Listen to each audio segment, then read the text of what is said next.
How's it going, everyone? My name is Relevant, and today we're trying something a little different, as you can already tell. It's a voiceover. Yeah, voice reveal. Woohoo, for those who don't already know.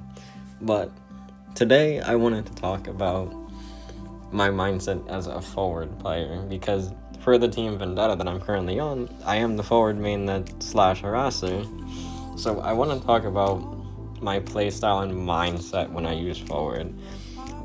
When I first started using forward, I had a very aggressive playstyle, and this was before I had joined Vendetta. So I was just trying to be very aggressive to learn the character and be able to pull off those stuns and be confident in myself. Now, when I joined the team for Vendetta, I adopted a more defensive playstyle because it's tournament, so you want to be very mindful of the points and, the trade-offs of, if I start messing up my stuns, then it's going to affect the whole team and also our hunter who's trying to get points for us as well. So, in this match, you can see there's 5 Cypher remaining. The breaking me got a very early and quick down on the mechanic. So, I noticed her doll was out, which is always a great thing. As long as mechanic's doll is out, we can Cypher rush. So I decided I'll go for a simple rescue. No stun on Cher because, I want to conserve football and see how this plays out. Unfortunately, she does get hit here with the second ability, and I'm forced to retreat because I have a spike. And at this point in the game, I made my decision. So I had to choose between aggressive and defensive, and I chose to be aggressive because there's 3 Cyphers remaining, 1 was popped, and be mindful that we still have the mechanic doll out and that she's utilizing it right now. So I figured, why not buy my team the extra time that we're already lagging behind on? So here I'm just avoiding the hunter, trying not to get double spike. It's still buying plenty of decoding time for my team, which is great. Hunter pulls off a great spike on me, I can't avoid it, and basically cuts me off. So here I try to go for a risky stun, he drops, which is amazing reaction time on his end, and I'm forced to back off, and my immediate reaction is to run to a pallet in case of anything. He sets up another trap, I try and go for a stun because I thought he was going to pick up, and I push him into the wall, and as you can see, even though I didn't really stun save there, every single stun I'm doing is just buying time for the team. This is my aggressive play style.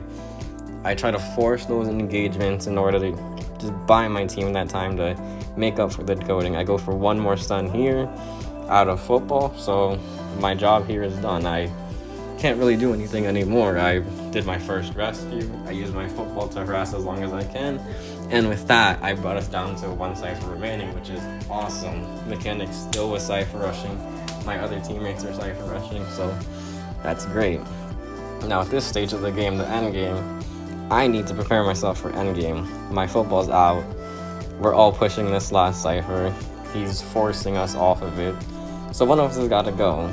So I start making my way over to Mechanic's chair. And you'll notice that after we save her, I start setting myself up and searching through for a chest, because if he decides to switch target to me, gets the quick early down of the late game, then that's a very good win potential for breaking me, because he can very easily just slug me, go for someone else, and then roll right on back. So getting that item to help me at the end game is my goal here. And even though it's gonna not have me decoding, I still have 1 person decoding as well. And my mindset here was also, he chaired next to our basically last prime Cypher. If that Cypher doesn't work out, I'm going to be decoding another one all the way across the map. Now what this allows is, we're pressuring 2 different Cyphers.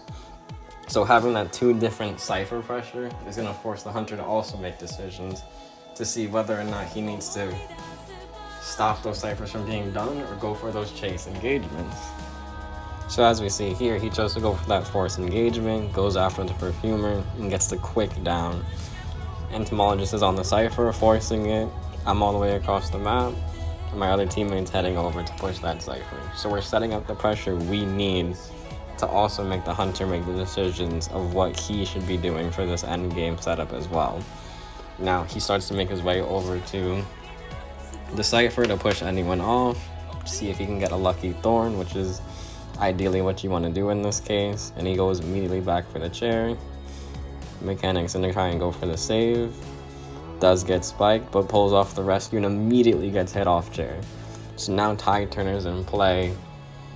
He's gonna try and pursue the mechanic, because if that Cypher does pop, this is gonna be a bad state for him. So he knows the Cypher isn't primed. He's gonna chase after the mechanic and try to grab her as soon as she falls to the ground from Tide Turner. The Cypher pops, he does miss the swing, but that was very, very risky on our end. Funny thing, I would have definitely waited there. That was way too risky. I didn't even know that would happen on my end.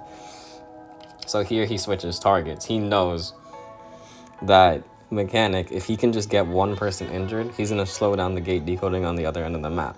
And also, all of us are on this side of the map. So he's stopping us over here. I immediately rotate back because I saw both of them get spiked. And I know I don't want to involve myself in that. He goes for an amazing spike on the Perfumer, doubles back, and tries to stop the gate from being primed.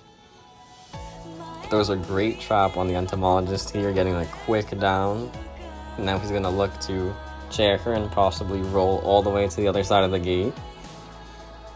The bees are also blocking him too, so that's also a little unfortunate for him. Now one thing you'll notice though is Mechanic put her bot into Nidus range. So this is forcing him to stay by the chair because he doesn't know if one of us are going to save and then just force that gate with Tide Turner. So it's allowing all three of us to safely get away while Entomologist does a final kite to keep him busy on the other side of the map. And as you can see, Mechanic leaves, and shortly me and Perfumer also have left. And with that, that concludes my gameplay. Thank you guys for tuning in to see me try something new. And sorry if I sound super nervous because I most definitely am. I'll see you guys in the next video.